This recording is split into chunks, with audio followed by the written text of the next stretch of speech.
Hopefully, you're finding ways to stay cool as Central Ontario and the rest of Ontario, really, all under heat warnings and whatnot as we start off the summer of 2025. But let's talk about something cool junior hockey. I know, kind of cheesy and lame, but let's roll with it. Anyways, last night, the Abbotsford Canucks winning the American Hockey League Calder Cup, and former Barrie Colts goaltender Artur Shilov's winning the MVP award. And it got me thinking the OHL's been well represented when it comes to the finals. Seelovs with the American Hockey League. Sam Bennett, former Kingston Frontenac, won the Conn Smythe when the Florida Panthers won the Stanley Cup.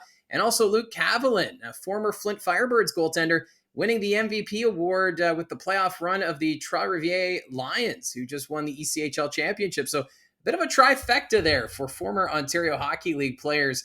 So big congrats to Cavalin, Sheelovs, and Bennett, all representing the OHL well in their championship runs with their respective teams.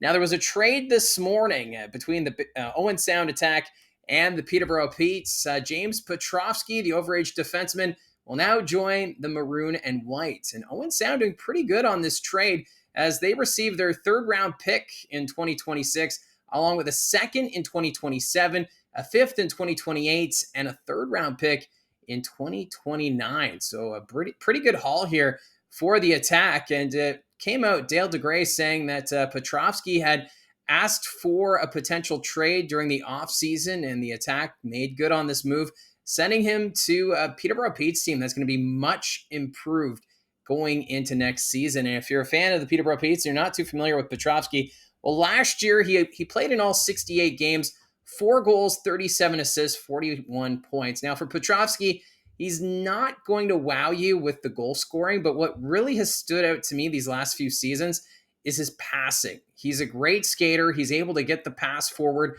and hence why he had 37 assists last year with the Owen Sound Attack. So expect more of that when he joins the Peterborough Petes next season, who, of course, they've missed the playoffs the last 2 years, but with the young core and some of these additions, expect the Peterborough Petes to be much improved over what we've seen these last 2 seasons. As for the Owen Sound Attack, now that Petrovski's been traded, the overage situation is fascinating. They don't have too many candidates going into next season. Up front, you've got Declan Waddick, could be an overager possibility. And then on the blue line, does Lenny Greenberg come back? There's an option on the blue line. So look for the Owen Sound Attack. They're going to be another team that's going to be much improved going into next year. I would expect them to look to add an overage player because always they're going to be crucial this year because we've had many who've made commitments to the NCAA and won't be returning next year. So we've seen some big trades, like, for instance, Sam McHugh comes to mind, traded from Flint to Brantford. See how much the Bulldogs paid for that, a handful of draft picks. And now we're seeing the Petes hand over several draft picks for a defenseman like James Petrovski. And looking at the OA situation for the Petes, it's going to be competitive because remember, they also picked up Matthew Soto from the Kingston Frontenacs a couple weeks ago. And then on top of that, you've got some other possibilities like Brennan Faulkner, Quentin Page up front there, 2005 born forwards. On the blue line, does Matthew Jankin come back for an overage season? And then in net, you've got Zach Bowen, who's another overage candidate. So some competition going into training camp for the Peterborough Petes. It's going to be interesting to see who comes out of it. And remember, you are allowed to dress 3 overage players on your roster per game, but you are allowed to hold more players than the 3.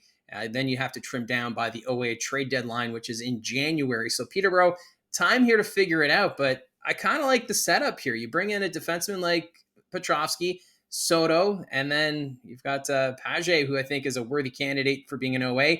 Also Zach Bowen, who had some good starts last year. So things very interesting for the Peterborough Petes going into next season. I do like this pickup. Like I said, Petrovski, a great player for that breakout pass.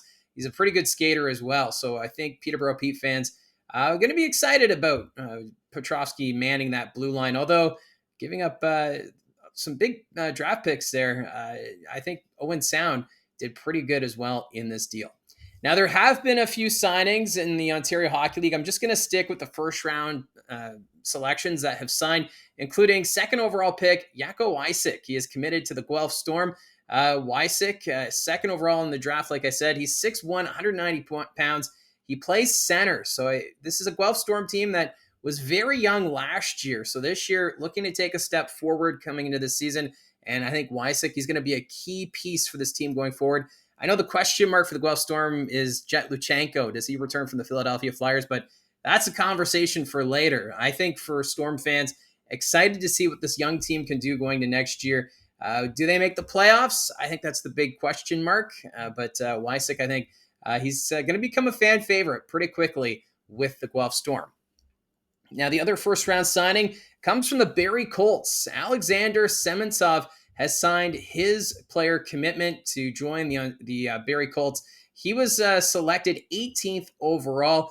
He's a little on the smaller side, 5'9", but he's got a great hockey sense, and he's got a knack for scoring goals. So we'll see if that offense will carry over from his U16 season with Halton, and if he can continue to grow his game and to contribute offensively with this Barrie Colts team, who had a lot of goals graduate last year, especially when you look at that North Bay line with Romani, Van Steensel, and Wakely, all three of them moving on. So they need to find ways to get some offense over these next few seasons. And for the Barrie Colts, looking at Sementsov being that creative potential on the wing going into next season. Obviously, they're not going to expect him to put up a ton of points next year, but that would be a great factor for this team if their young players can help with the offense. If the Barrie Colts are looking to be one of the teams contending for top spot in the Central Division. So that's how I see it from the booth. Let me know in the comments section down below your thoughts on the trade or the signings.